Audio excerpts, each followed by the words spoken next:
Livre d'Abdias. Prophétie d'Abdias.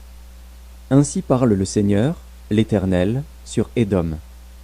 Nous avons appris une nouvelle de la part de l'Éternel, et un messager a été envoyé parmi les nations. Levez-vous, marchons contre Édom pour lui faire la guerre.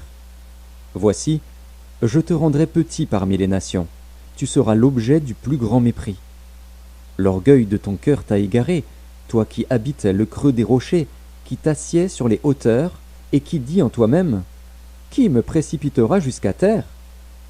Quand tu placerais ton nid aussi haut que celui de l'aigle, quand tu le placerais parmi les étoiles, je t'en précipiterai, dit l'Éternel. Si des voleurs, des pillards, viennent de nuit chez toi, comme te voilà dévasté, mais enlèvent-ils plus qu'ils ne peuvent? Si des vendangeurs viennent chez toi, ne laissent-ils rien à grappiller? Ah, comme Ésaü est fouillé, comme ses trésors sont découverts. Tous tes alliés t'ont chassé jusqu'à la frontière, tes amis t'ont joué, t'ont dominé, ceux qui mangeaient ton pain t'ont dressé des pièges, et tu n'as pas su t'en apercevoir. N'est-ce pas en ce jour, dit l'Éternel, que je ferai disparaître d'Édom les sages, et de la montagne d'Ésaü l'intelligence? Tes guerriers, ô Théman, seront dans l'épouvante, car tous ceux de la montagne d'Ésaü périront dans le carnage.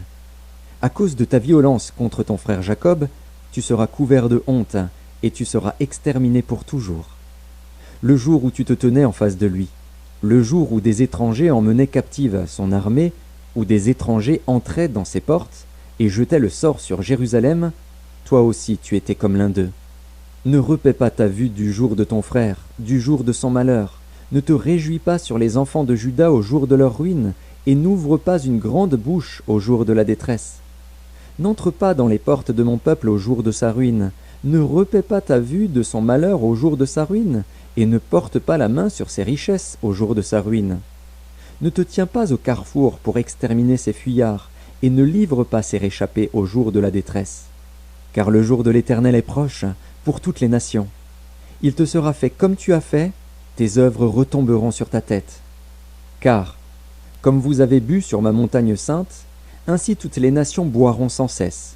Elles boiront, elles avaleront, et elles seront comme si elles n'avaient jamais été.